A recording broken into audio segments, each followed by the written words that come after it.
Hi everybody, it's the Penny Pinching Pathologist. Welcome back to the channel. I wanted to go over a little bit what we talked about last time with the budget teacher before posting the next Zoom session, because we talked about budgeting, we talked about kind of how to start getting a grasp of what you owe and your monthly expenses and how you're going to organize all of that. But we didn't really look at how to do it.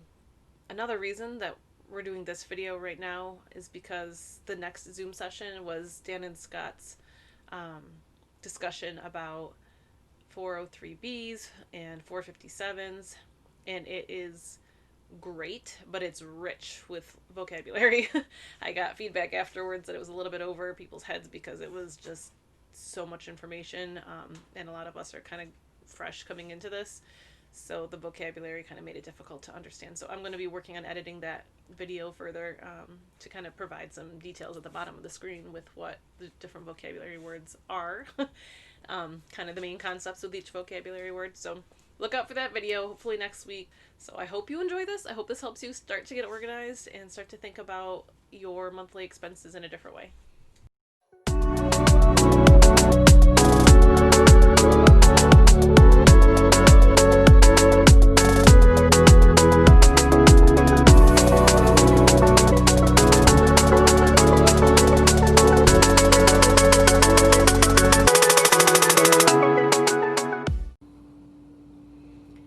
David, the budget teacher, talked to us about getting an idea about a budget and that it doesn't limit you, but it sets you free. And the idea of that is fantastic. Obviously, all of us need to earn money to spend money. We need to earn money to pay our bills. We need to earn money to go have fun. The thing is, a lot of us, myself included, have given ourselves the right to say, oh, I work hard for my money. I want to be able to enjoy it too. I want to be able to just randomly go on a vacation or randomly do this or randomly do that. But now what I'm realizing, and I hope you guys are too on this journey, is that yeah, you can do those fun things, but an adult comes up with a plan and does those things and doesn't just randomly do it. We can put off some of the things we need to make a goal, get to it, and then follow through. If you just randomly do things, that's what kids do. You know, that's what we do and gets us in messes. We just randomly do something without a plan, without thinking about it, and then we're in huge amounts of debt. At least that's where I was sitting and where my husband was sitting. And still are. I mean, we're not done with that journey yet either. So what I wanted to walk you through is what kind of helped us get our finances under control and our way of doing a budget. Now, I know a lot of people have different opinions on different kinds of payoff methods. So there are two main types of payoff methods that are discussed in personal finances, and that's looking at your debts in terms of their interest rate or just the size of the debt. If you're looking at the interest rate and you really want to pay off the ones with a higher interest rate first, you're going to think about doing the avalanche method, which is like, so say you have a car loan or a credit card loan and it's 24% interest. Well, that's really high. You want to get rid of that. So you're going to choose to do the avalanche method and choose that debt first to attack. And maybe another debt is only 4% interest and that one would come later. So if you're doing the avalanche method, you would circle that and kind of look at the interest rate. The other method, the debt snowball method, is what myself and my husband decided to do. And that's the big one in the Dave Ramsey field. If you do Financial Peace University, talk about Dave Ramsey and all that, listen to his show, he really motivates you and encourages you to use a debt snowball.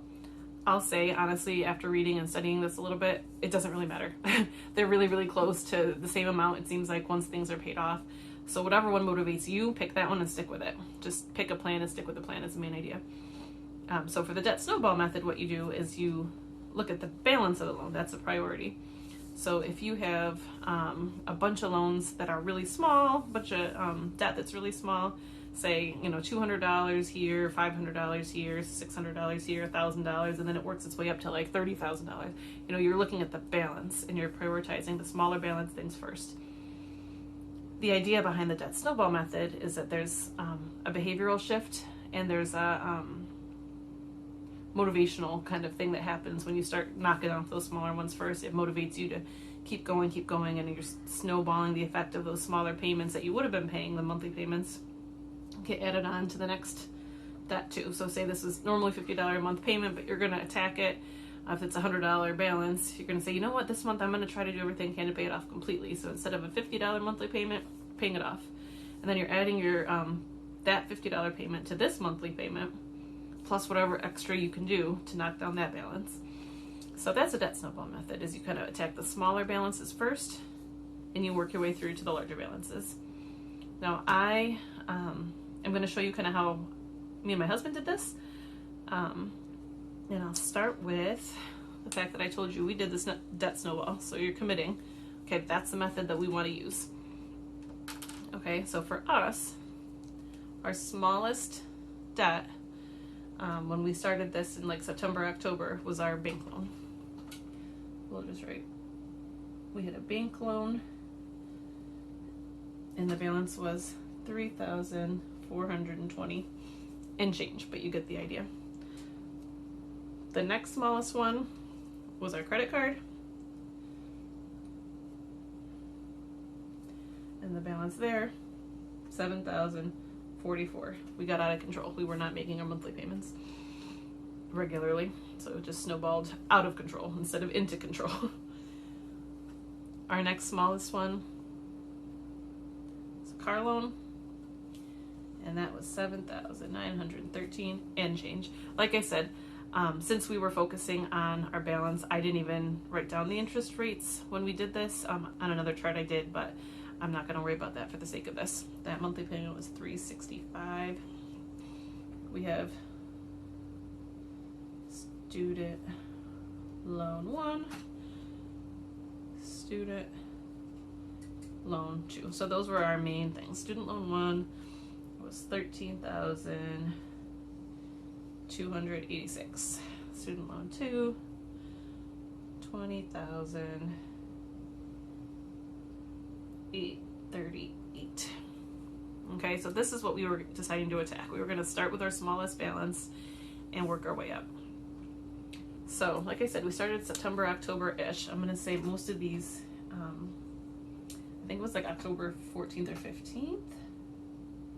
But we started with that first payment amount, and then that brought my balance down to $2,606. I didn't like keeping track of that payment amount because it drove me nuts that it didn't match what my balance was because of the way the interest messes with it. So I just was looking at the balance, like what came off the principal each month. So I didn't even track the payment amount. But for October, that's what we did there. October 15th. The idea is to try to stick with your minimum monthly payments on everything but the smallest one, and really try to pay off as much as you can each paycheck or each time you make a payment. So that one, clearly that went up because the interest was insane and we didn't pay much up towards it. So that's one that we, had to start paying attention to also. The car loan, and I think it was 10.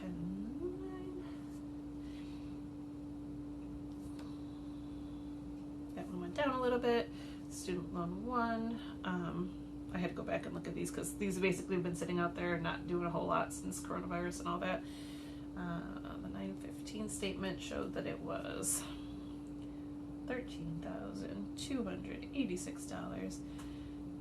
The 9/15 statement here said, oh, this is our starting balance. Okay, $20,838. All right, so that's what it looked like kind of month one. I didn't always check in every month. I would do every couple months, see where we stood. And I'll just kind of mark those with another color so you can kind of see what happened. Luckily, I have a part-time job and we do conferences every once in a while. And with my conference money, I'll get like a little bonus whenever we have one of those. And it was sizable enough that I was able to really attack this on my final payment that month. So I'll show you. Yeah, it looks like this month, because we were so excited about it, we did check in twice. 10/29, this was at $4,893.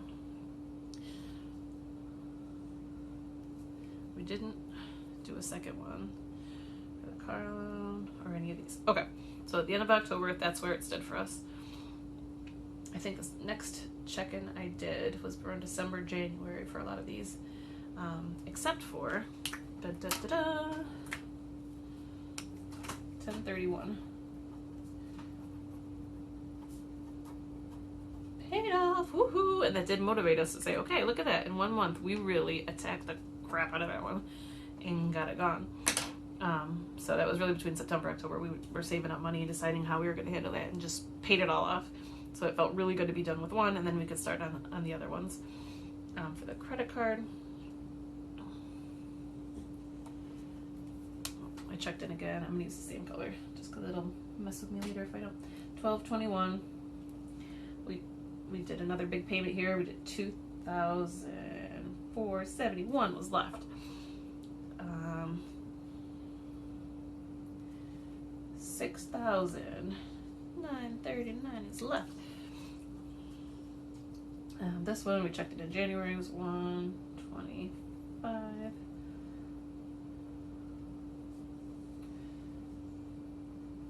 So this like barely was moving because we were just doing minimum payments at that point.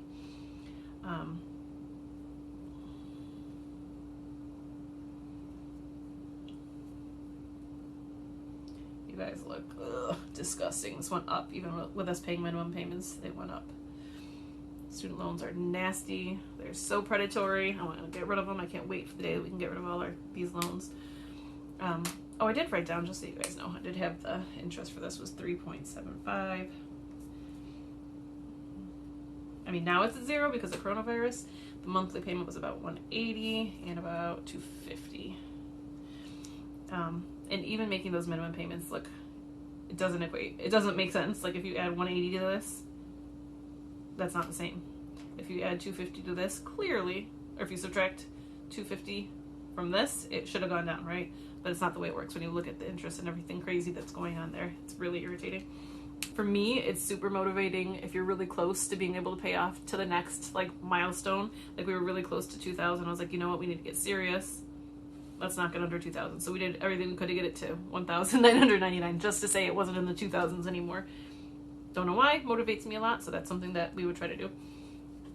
All right, in March here, 6,279. Our journey is constantly changing because I work 2 part-time jobs. My husband works a fully commission only type sales job. So we would have to make sure our bills were paid first, obviously, and then try to snowball what we could. Student loan 1 and 325. So this is where it sits kind of now because once, you know, this time period came up, we also were staring at Corona and being like, well, what are we going to do with this?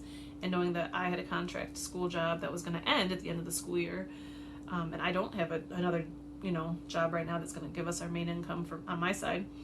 So we started saving up money too. So it wasn't all going towards that. We started saving. So in March, that's where we were. We also had figured out our taxes and realized we owed. So we had to throw in 2 more debts to the mix that were smaller than any of these. So we had to put those to the very, very tip top here. So we had our, the tax, federal was about 500. New York State, sadly, we owed 1,000. That sat there not very long because we knew it was going to be extended, but I think by April we had paid off this one. I don't remember the exact date, but by the April due date, we had paid this one off. And I think it was just end of May, I believe, that we paid this one off. So as you can see, that does kind of come into play and it messes with your snowball a little bit, but we got rid of it, so we could say we did. You know? Don't want that sitting out there, especially when you're really focused and you're really like wanting to get rid of all this nasty stuff and it feels like it weighs you down. We're like, get rid of it, get it gone. So that's what we did. Then now we're like sitting and trying to save some, spend some, save some, not spend, but like pay down debt. In May, worked really hard to get it down under 1,000 and we were at 998. Super excited. And then we could taste it. You know, once it's under 1,000, you're like, I can taste it. I want to get it paid off. In May here, we were at 5,605. And then I just let these sit. Once coronavirus hit, we weren't even looking at these anymore because we're just going to focus on trying to get these out of our hair before I'm out of a job. And that was our goal, was to try by the time school was done and my paychecks ended to have 2 less monthly payments that we had to worry about. So we're saving, but we're also paying a lot off of those as much as we could. Ooh, well, I'm going to get my black marker to say on 5/15, paid off.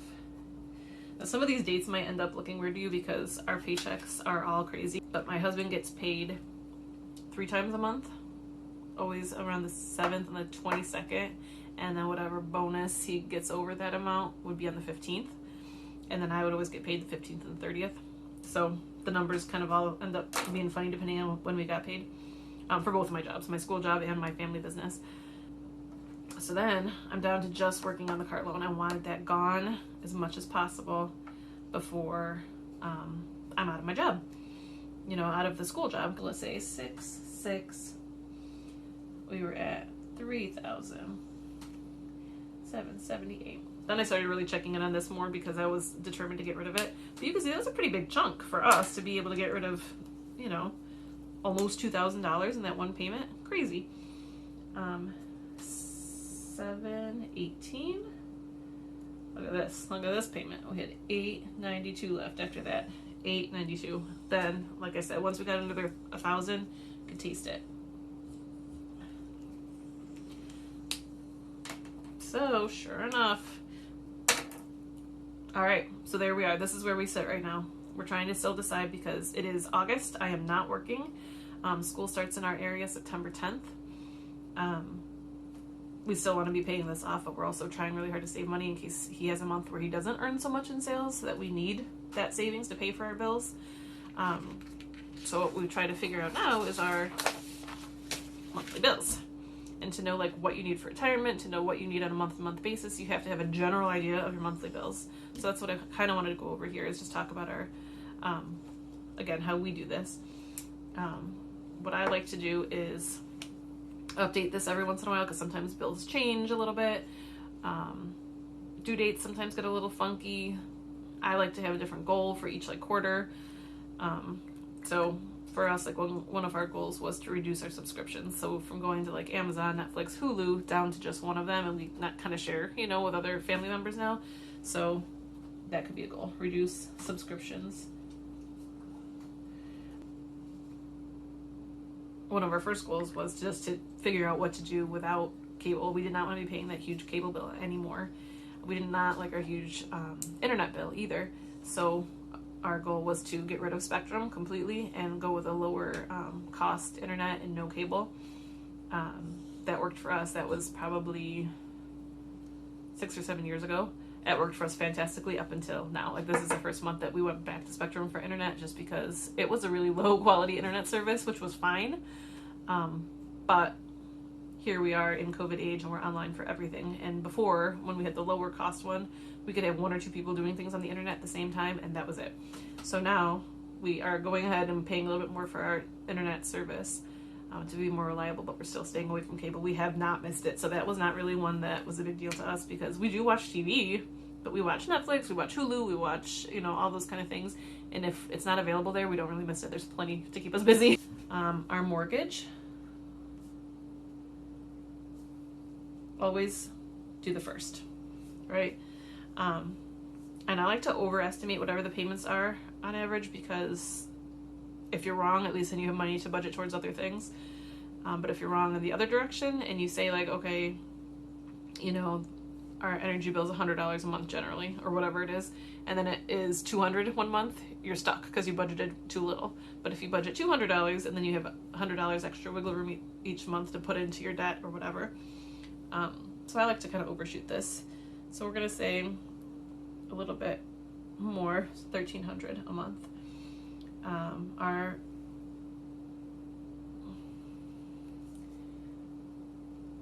health insurance is a joke right now because it's so expensive and we have such weird kinds of jobs that we're kind of all paying separately. So like my husband has a high deductible plan, and for him it's really cheap just for one person on his plan. So we kept it like that just to save money. Mine's $78 every month with Christian Healthcare Ministries. I'm generally not going to the doctor. I don't have many prescriptions, so for me it's just like almost an insurance policy that if something huge were to happen, there'd be something for me, but I don't really use it. Our cell phone bill, we paid off our phone, so that doesn't get rolled into our bill each month, but that's about the 20th, and it's about $100. All right, and then our internet before,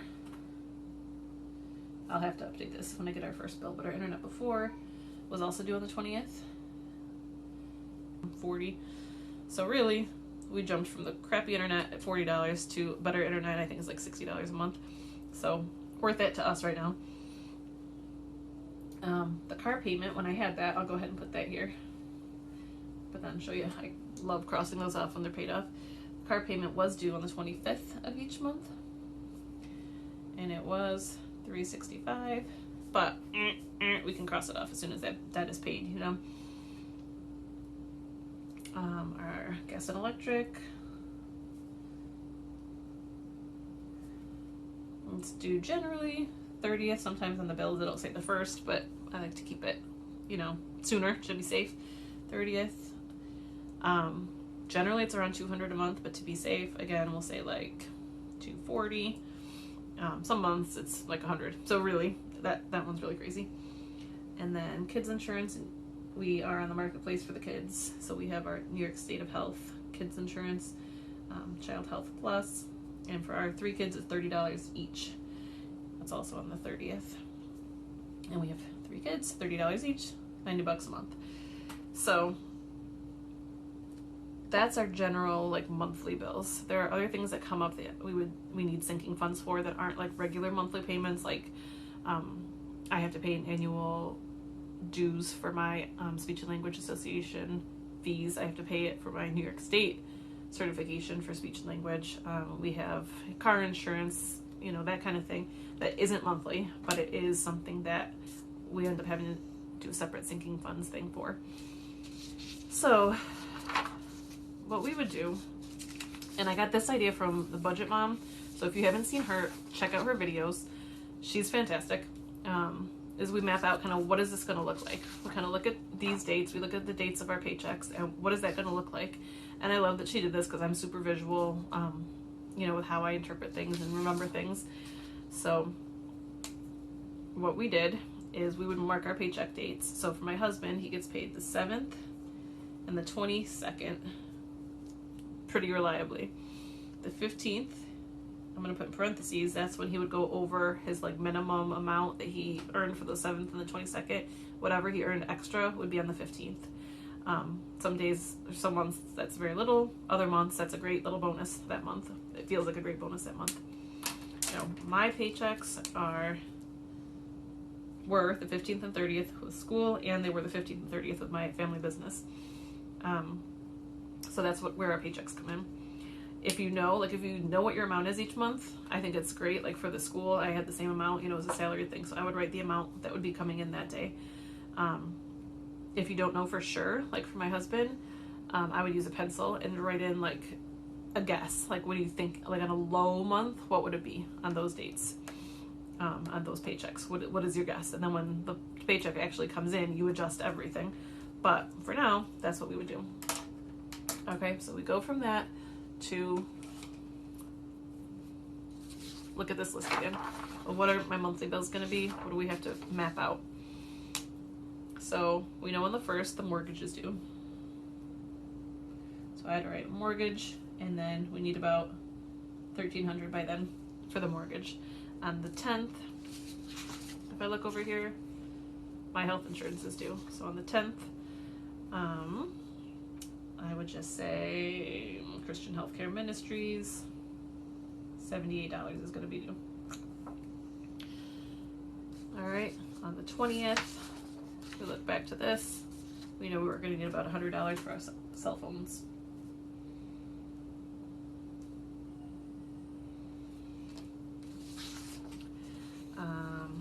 Internet on the 20th. I'm sure this is changing. I know it is, but we'll go ahead and write it out for the heck of it. On the 20th also, we have internet. And I know now it's going to be about $60, so I'll just go ahead and say 60 so I can keep using this one. This, as you can see, I didn't really pick an actual month. This is just to get a very general ability to map it out. This isn't August, this isn't January, it's nothing. It just was something to put in to kind of get an overall view of where our bills are. And then I do this every month in a different way. So this gives us an idea on our actual like August calendar. Look at where all these bills are going to be, where all our paychecks are going to be. And my husband generally has a close idea of what his paychecks will be because they're from months prior.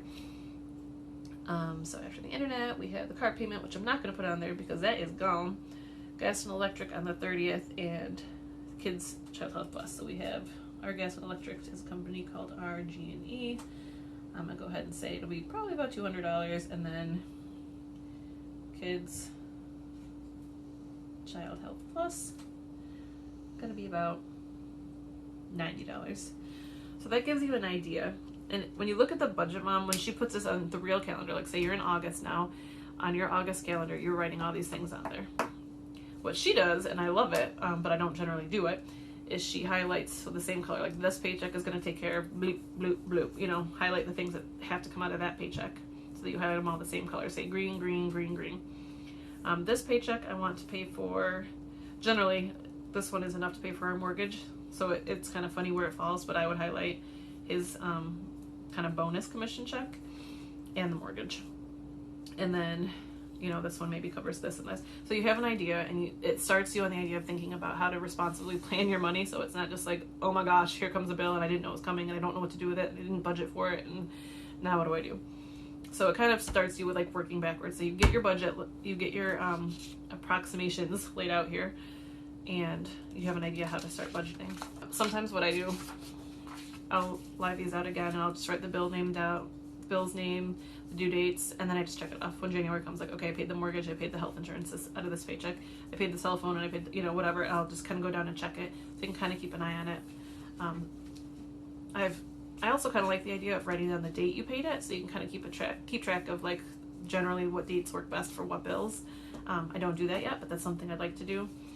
This is also how I keep track of those irregular bills. So like say our car insurance is always due in June and December. I could say car insurance, maybe the amount in parentheses here, and circle June and December, that's coming up, and that's the amount that's going to be needed. So it stays on your radar every month when you're looking at this and checking this off. You know, okay, look what's coming up next month. I'm going to need this. Our life insurance plans we pay annually. So again, that would be something summer months for us that we get hit double hard. My life insurance, his life insurance, I think are June and August. So this is just a way to start organizing your budget, and I'll do another video looking at how to lay out your budget in a little different way. Again, I would check out the Budget Mom. She's got a fantastic presence on YouTube, especially some of her older videos. She developed a whole system called Budget by Paycheck, and that's kind of what we use. We use a Google Sheets version of that. We'll probably put it up on Teachers Pay Teachers, and you know, give you access to it too, so you can have something very similar. It just is a way to start looking at everything a little bit differently, a little bit more responsibly. When I didn't have it all written out, I would go and spend, you know, $60 on takeout. Like my husband and I would take out our kids, and we'd spend $60, $80, $100 without thinking. And then all of a sudden you'd get a bill for like $200, and you're like, oh, well, we just went out to eat. We don't have that money. So you'd have to wait, you know, for the next paycheck. And it just was a mess. But I hope this was helpful to you to start kind of thinking of a different way to budget, a different way to organize your money, just to feel more in control and kind of see the progress you're making to motivate you along the way. It helps me a lot, so I hope it helps you. Have a great day. Okay, everybody, I hope that was helpful to you. Be sure to look down below for links to my Teacher Pay Teacher store so you can have access to that for free as well, that form that we just used. Look out for upcoming videos. Make sure you hit that subscribe button and that bell down below so it notifies you whenever a new video is uploaded. Let me know if there's other content you'd like to see.